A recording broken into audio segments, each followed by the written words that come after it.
In today's episode of My Cat's Tale, let's meet Copurrnicus. I am 99% sure that he was a feral kitten. I think he knows what it means, the word no. He just doesn't care. I am profoundly grateful that we adopted him.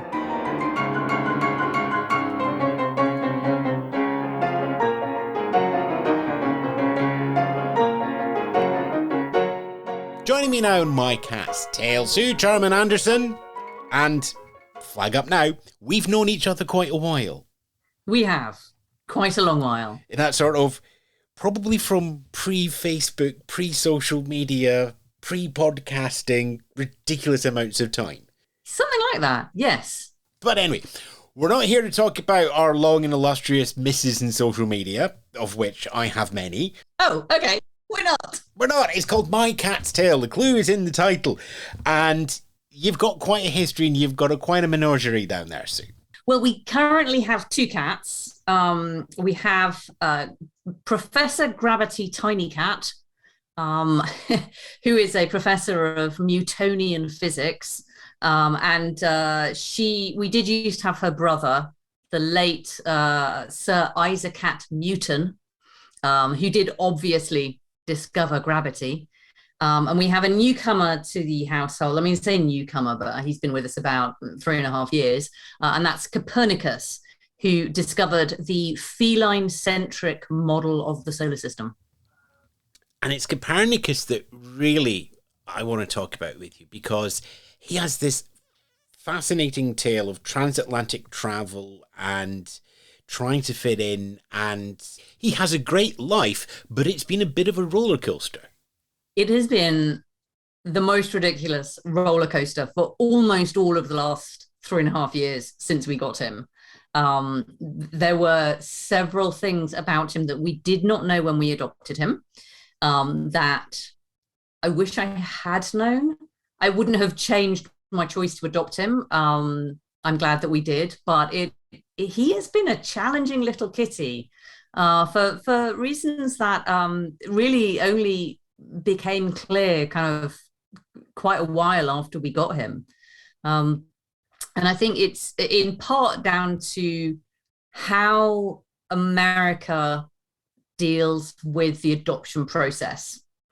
So we were living in Cleveland, Ohio at the time. We had actually brought Grabbity and Mewton over to America. They're actually British cats. We brought them to America. We'd had 4 years in a town called Sheboygan. We'd had a very stressful move from Sheboygan to Cleveland. They had taken that all in their stride. And then my husband, Kevin, went to a pet shop to pick up some supplies for our existing two. And the way that shelters rehome cats is that they're often placed in pens in pet shops. And so you go to the pet shop to pick up your dreamies or whatever, and you see a cute little kitten in the window mewing frantically. In this case, Kevin heard Teddy, as he was then called, from literally the other side of the shop, mewing piteously. He took a video of him and posted it to Facebook, and then literally like everybody on the entire planet said, if you don't adopt this kitten now, we will hunt you down and we will make you regret it. So Kevin came back and said, look, there's this adorable kitten. You've been saying for a while that maybe we should get a young kitten just to keep Grabbity and Mewton on their toes. They were coming up to 10. And it was a bit like maybe they need a little bit of young energy in the household. And I fell for Teddy. I did. We immediately changed his name to Copurrnicus, obviously. But he was adorable. He was needy. I felt really really badly for him because he was stuck in this cage in the window. And so we kind of said, yeah, okay, we'll adopt him. We'll introduce him carefully and it will all be fine. Reader or listener, in fact, it was not fine. How much information do you get as part of that adoption process? None. It's not like here in the UK, where generally the larger charities, there's a lot of talk, there's interview processes, there's forums, and there's discussions. There were forms about us, and they do something quite sneaky, which was, there's a question on the form going, under what circumstances is it acceptable to return a kitten you have adopted? Words to that effect. And I'm kind of like, well, there's no circumstances, which I will admit really had an impact when we were considering whether we were the right household for Copurrnicus once his challenges had become evident. Because when kittens are very small, they're bouncy and they're full of energy, and you don't understand their personalities and you don't understand their background and their behavioral problems, because everything is just sort of disguised by the general kittenish behavior. And it wasn't until much, much later that I realized that a few things that were pertinent were not mentioned.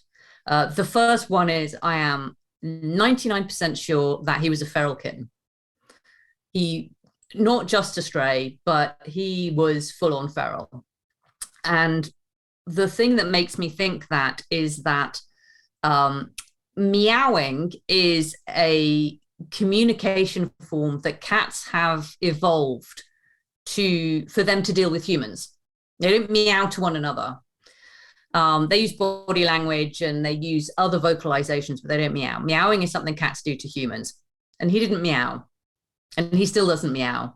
The only time he actually makes a sound that could credibly be called a meow is when he's in extreme distress. So if he is in the car going to the vet. I did not realize that at the time. The other thing that I am 99% sure of is that he was separated from his mother too young, his mother and his sister.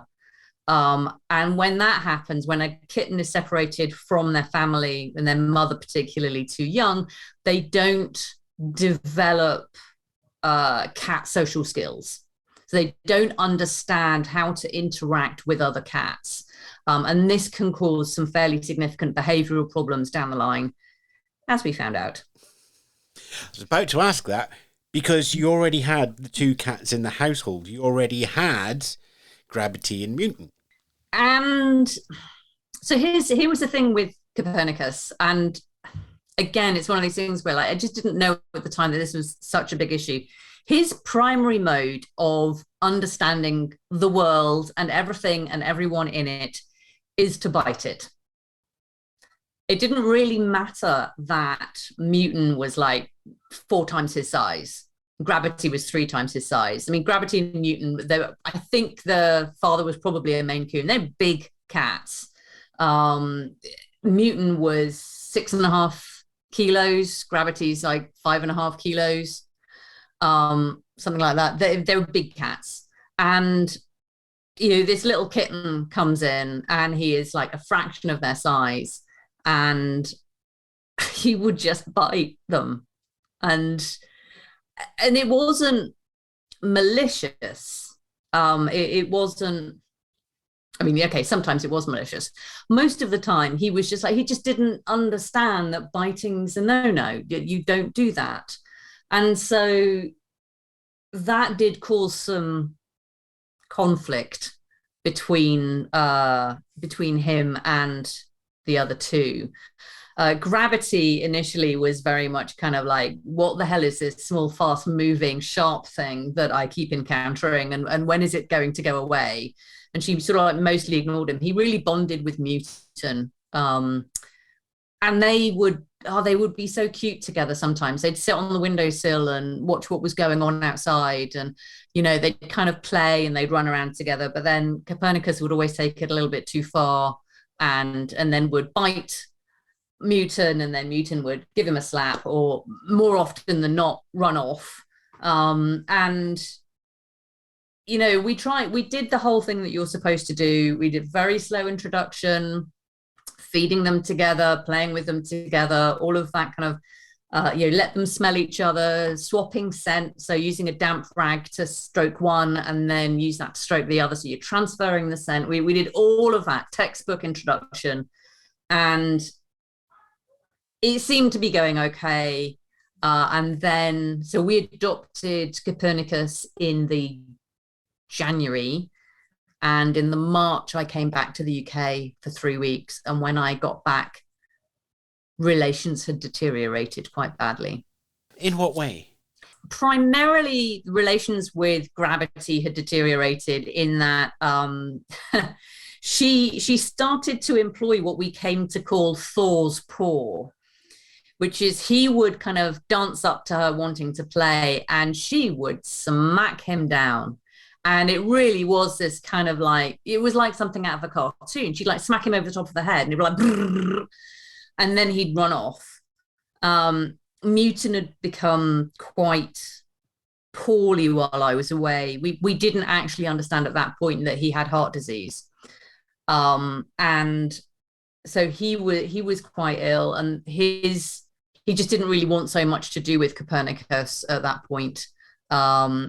And it took a bit of effort, and we separated them. I slept in the loft with, whichever pair were less aggro with each other at the time. So quite often I would have, say, Grabbity and Mewton in the loft, and Kevin would have Copernicus downstairs. And then we'd try to reintroduce them slowly and kind of get the relationship back on track. And then that happened. And then I went away again, and the same thing happened again. And sadly, we lost Mewton at the end of that first year from what they call a saddle thrombosis. So a blood clot broke away from his heart and traveled through his arteries and then blocked his arteries. And sadly, there's no coming back from that. So then it was just Grabbity and Copernicus. And that was, sorry, excuse me a moment. Copernicus has heard me talking and wants to come and be a part of everything, because he hates me being on a conference call and not being involved. So yeah, we had a very sad Christmas because he died just before Christmas. And we kind of tried to mend the relationship between Grabbity and Copernicus there was a whole bunch of stuff that I did. I mean, honestly, I've read like every cat behavior book on the planet many, many, many, many times. And one of the things that I did was, so there's a thing called counter conditioning. So when you're training a cat or any other animal, you reward the behavior that you want to see more of. And that is, for cats that are food motivated, that's actually really quite easy. So with Grabbity and Mewton, it was so easy to train them to let me trim their claws, to let me brush them, to let me kind of check their teeth, anything like that, because it was just like, okay, give them a treat and they're yours forever. They were also pretty good at learning not to do stuff. So they learned the word no very rapidly, and they were very obedient cats. Copernicus, not so much. Copernicus does not internalize rewards and the behavior that resulted in the reward. And nor does he respond to the word no. I think he knows what it means. He just doesn't care. So I was having a few issues, just like basic house training with him. I mean, litter box training was fine. It was everything else.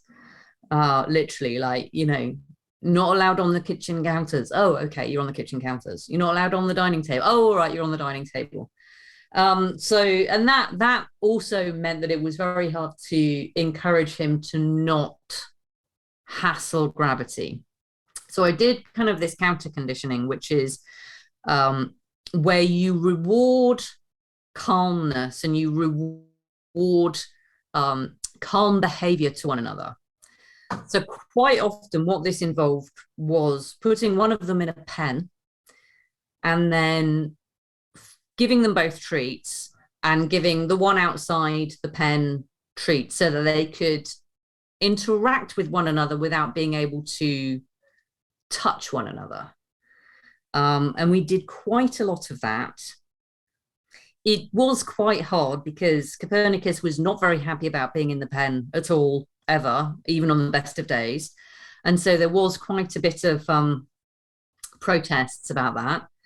And we also sort of tried to do kind of de-escalation, which was really about looking for the body language that indicated that a fight was about to break out, and then distracting them before it got that far. And so there was an awful lot of me kind of playing a lot with them, trying to get them to play together, trying to kind of distract him when he was in a bad mood. He is the moodiest cat I have ever come across. I've had a lot of cats. I've never had a cat that gets in a snit quite the way Copernicus does. He has his moments where he is just, there is nothing that's going to distract him. Nothing. Like toys, treats, food, cuddles, nothing. He is just, when he gets in a mood, you just have to wait it out. And so there was a learning process there for me as well, as to like what his personality was like and how that was going to express itself as he grew up. And yeah, so we managed after quite a long time to get them back on an even keel. And that was so probably middle of last year, I was like, okay, it's been 2.5 years. We've had various periods of calm. We've had periods of anxiety. We've had periods of stress. But he seemed to have settled into himself. Now, so the thing about cats is that they have two different points of maturity. They have their physical maturity, the point at which they have basically stopped growing and their paws and their ears are as big as they're going to be, and the rest of them may or may not be in proportion. And that normally is kind of 18 months-ish. But then you have social maturity, and cats kind of socially mature somewhere around 2.5 years, if I remember correctly. And so we hit that 2.5 year mark, and I was like, okay, things are fine. Everything's fine. Gravity's fine. Copernicus is fine. I'm fine. I'm not having to sleep in the loft anymore. That's good. And then we relaxed, and it was lovely for about 6 months. I know what's coming up next. Oh, bless his little cotton socks. We went on holiday over Christmas. We went down to see my in-laws in Arizona, and we were only gone for 6 days. And our neighbor did what she has done on many occasions, which was pop in every day and feed them, clear the box out, and they would be fine. We got back, and the delicate peace had shattered. And this was evident. This was a new set of behavior from Copernicus, which was that he was trying to dominate Grabbity by mounting her. So he would kind of nip her on the back of the neck to subdue her, straddle her, and then she would squeal, and then one of us would try and break it up. And it was quite hard sometimes to work out, to begin with, it was like quite hard to work out like who was the aggressor, like what was going on, because this would quite often happen in the middle of the night.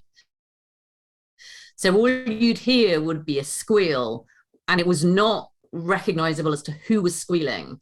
And it wasn't until I heard the beginnings of ructions, and I turned my phone light on, and I caught him straddling her, and was like, oh, right, okay, now I know what's going on. So we split them up again. I slept in the loft again. I mean, it was really nice. We had a big, lovely American suburban home, so we had plenty of room to split them up. And the loft actually was, it was a bedroom. There was an office up there and a full bathroom. So, we could actually separate them. We could put her litter box in the bathroom and her food up there on the landing, and I'd go up there and sleep with her overnight. We'd like keep them apart. and reintroduce them I actually lost count of how many times we tried to reintroduce them, and just tried to give them space so that this behavior would hopefully just naturally peter out, which it did not. The keeping them apart, that was fine, but it wasn't a long-term solution. And then as soon as we kind of like let them together again overnight, the mounting and the bullying started again. And this was at the point when we knew we were going to move back to the UK. And I was starting to get really quite upset because I just couldn't understand what I could do to fix their relationship this time after everything that we had gone through. To have it all fall apart again was just, I really broke my heart. And I was starting to think that maybe it wasn't a good idea to bring Copernicus to the UK.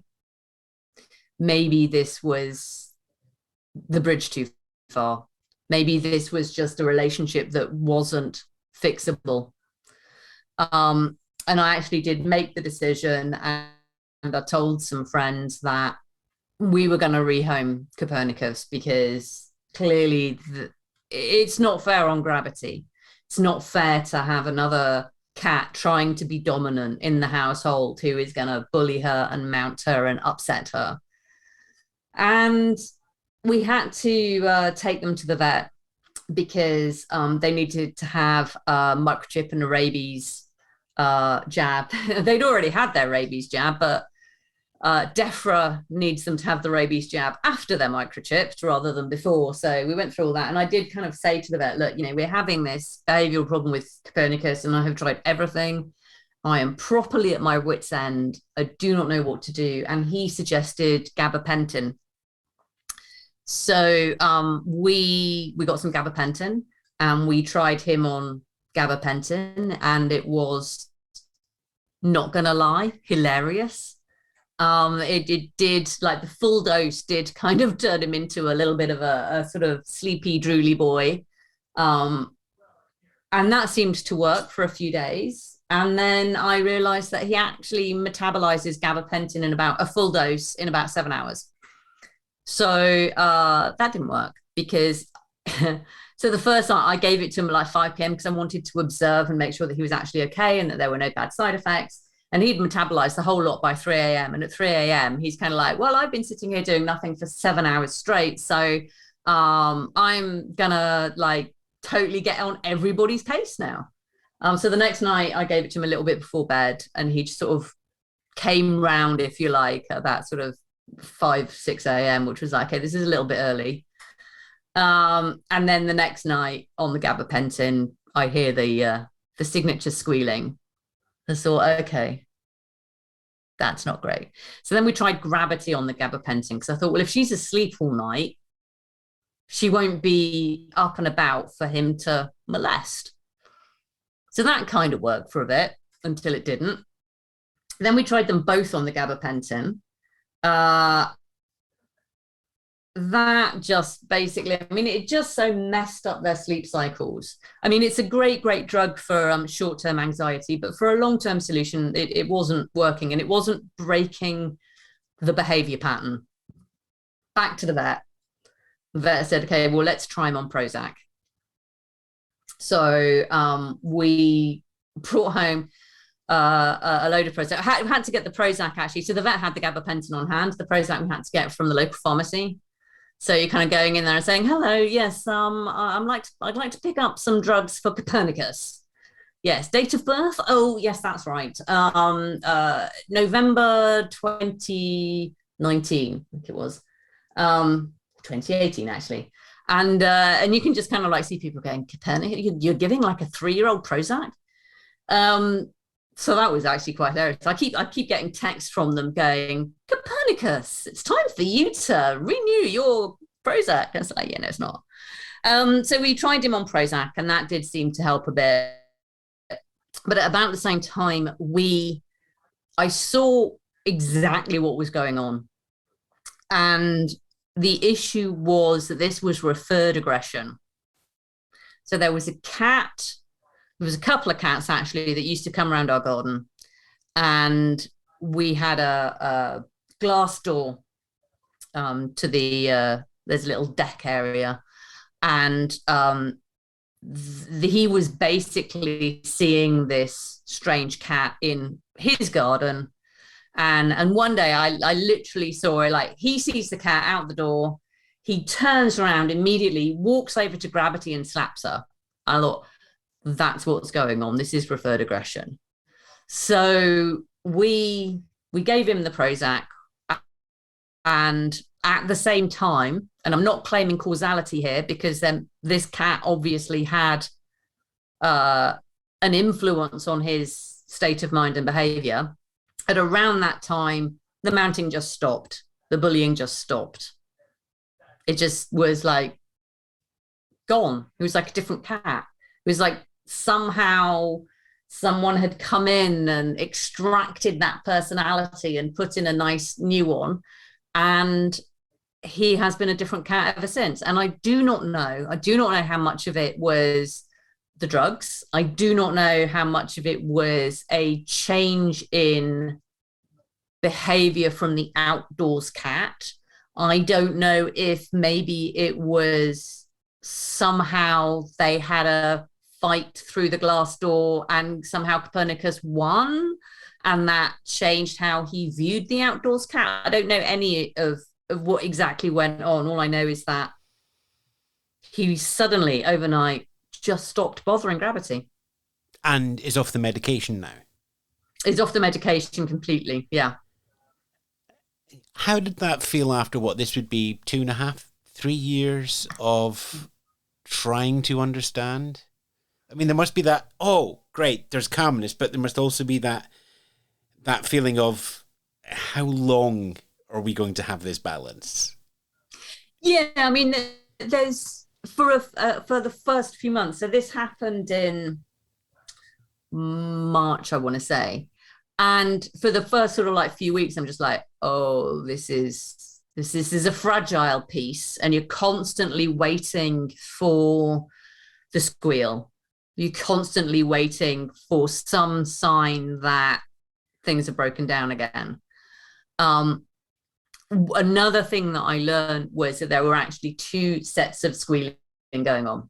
And again, when I said Copurrnicus does not communicate through normal channels, he has this, what I now know, but didn't for a long time. He also has a squeal, which is a play solicitation squeal. It's the weirdest thing. I've never seen a cat behave like this. So Grabbity had her kind of like, help, I'm being mugged squeal. But he had this kind of play solicitation squeal. And the thing that's difficult is that they sound quite similar. And because so much of this is happening at night when you're A, asleep, and B, there's no light. So it's really hard to observe the behaviors. And I really wished that I'd had a camera, like a motion sensitive infrared camera or something like that, to kind of like try and work out what was going on.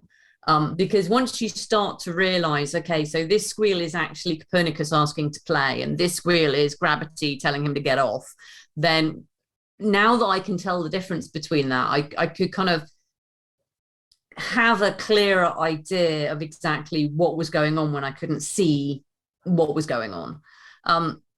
So figuring that out helped a lot, because then suddenly half of the squealing was like, okay, this is actually benign squealing. This is not bad squealing.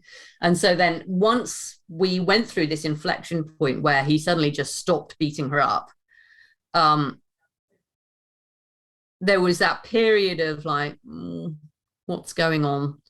Like you're on edge. You're kind of waiting for the dam to break again. You're kind of waiting for the piece to be shattered. Understanding the different squeals kind of helped, because then that meant I could ramp down my anxiety and start to think, okay, this is interesting. We now know what the cause is, and we know that the Prozac, I think the Prozac did help, but it is hard to say because the behavior change in the Prozac happened at about the same time, and it's really hard to say the Prozac was causative. But not long after that change, about a month after that change, I left the country. So we had we sold the house in 5 days. We put the cats in the cattery together for a week. We went away. The estate agent sold the house. We came back, and it was like, how are they going to be? Are they going to still be calm with one another? Or are we going to go back to, because of course it was after we were away at Christmas that, and it was after I was away that first year when we still had Mewton. It was like I went away 3 times that year. Every time I went away, I would come back and there would be sort of some deterioration in the relationship between Copernicus and Mewton and Grabbity. So I was kind of like, oh God, what are we going to find when we get them out of the category? It was absolutely fine. Absolutely fine. So I had a couple of weeks, and then I came over to the UK, and the cat stayed in the States with Kevin while he finished packing up the house.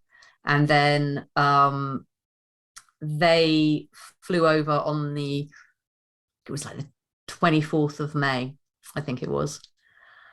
And that was interesting because you're not allowed to sedate cats prior to a flight. So the reason that they do that is because, as with humans and alcohol, altitude changes how the cat's body metabolizes drugs. And there is a risk that the cat will die if they are given sedatives because they stop breathing, basically, or their heart stops.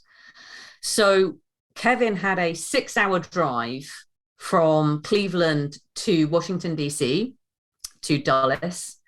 And as I've said earlier, Copernicus really hates driving. Really, really, really, really hates driving. It's the only time he meows.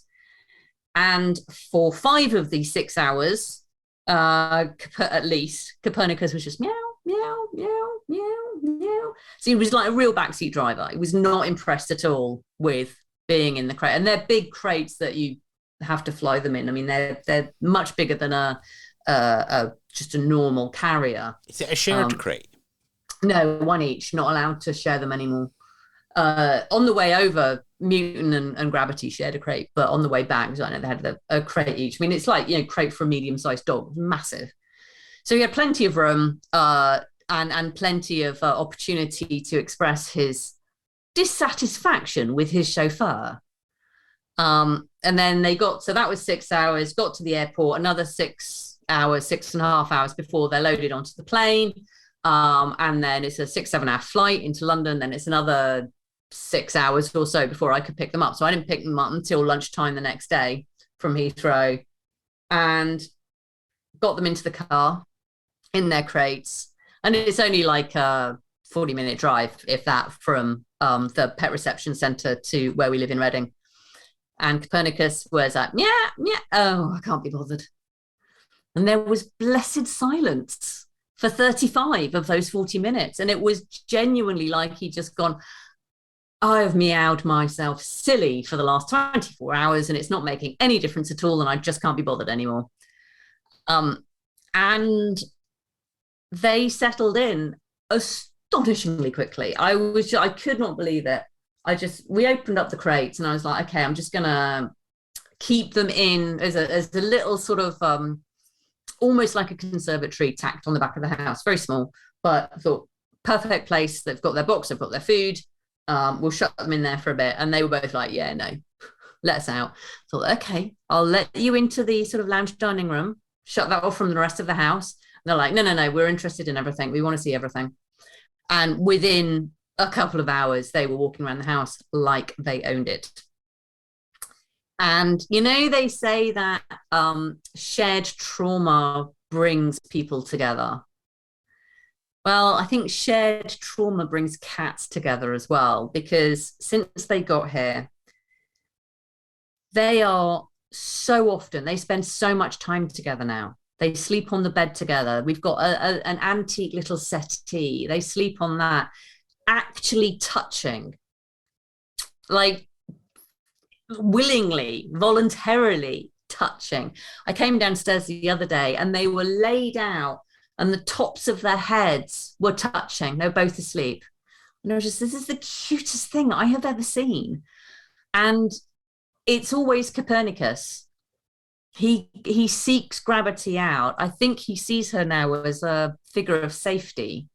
So he'll go up where she's asleep, he'll go up and he will curl up next to her. And they're not kind of spooning or anything, but they are touching. So like his feet will be touching her, or just like his back, or, you know, his paw, or sometimes like his head will touch her.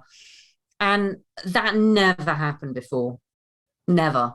I mean, it was impossible. It was just never, ever going to happen. They were so at loggerheads. They just had so much aggression towards one another.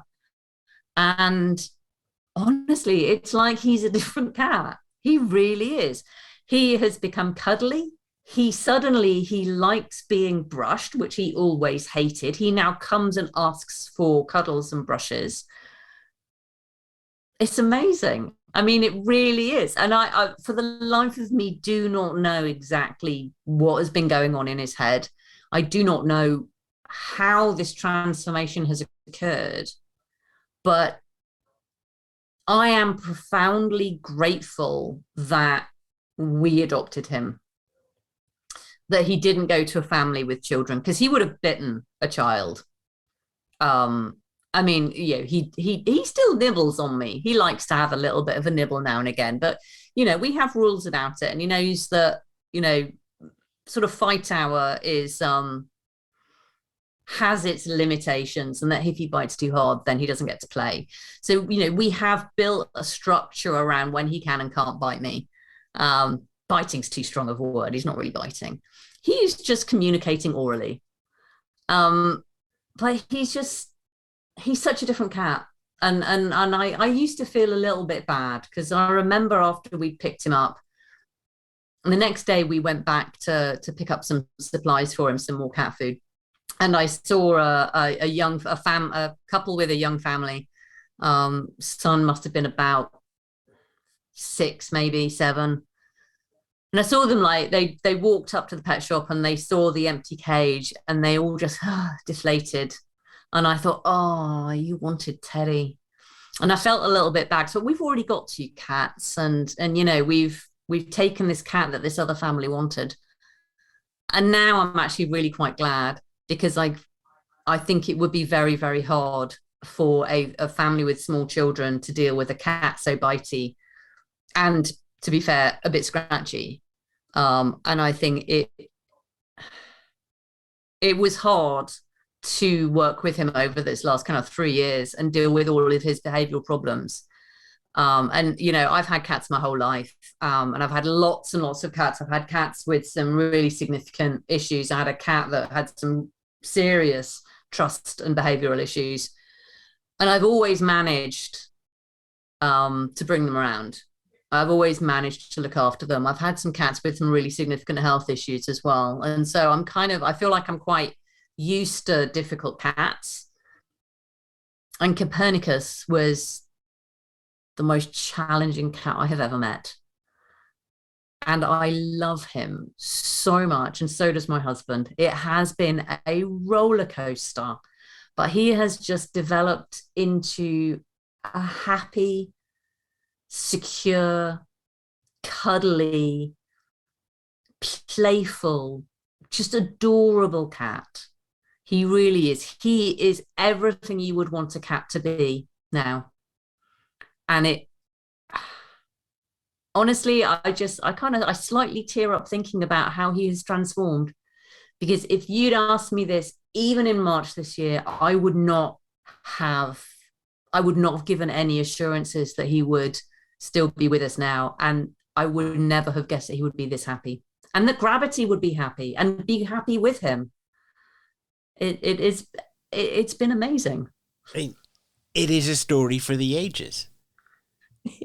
It is. I mean, I'm looking at him now, and he's just sitting. He's gone to sit on the sofa, and he's happy. He's just so relaxed and so happy. And And this is still with a house that, our stuff arrived from America like a month ago. There's still boxes everywhere. There's still a lot of upheaval. There's still a lot of strangeness, and nothing is settled. And yet it's like water off a duck's back to him. He's absolutely fine with it. And that's it. That's all that's needed. A happy cat, care, love, attention, a trip across the Atlantic. Possibly slightly extreme if you get that from your vet, but otherwise, what a fantastic tale. I love it when I go upstairs and I see them curled up next to one another on the bed, and they're both happy and in each other's company, and they play together now as well, which again was that was the original plan. Get a kitten and then everyone can play, and it did not turn out like that at all. But now it's he will chase her, she will chase him. They still have their moments. The Thor's paw still comes out every now and again when Copernicus pushes his luck, but it's healthy. It's not aggression. It is a healthy drawing of boundaries, and they eat together, they play together, they sleep together. I never thought it would happen, and it's so wonderful that it has. And it's so wonderful that you're sharing it with us in My Cat's Tale. Sue, thank you. Cats are interesting and strange creatures, but give them enough love, even the toughest cat will come around. You've been listening to My Cat's Tale, a Spence Media production. Listen to more tales of our perfect pets at mycatstalepod.com and support us on Patreon.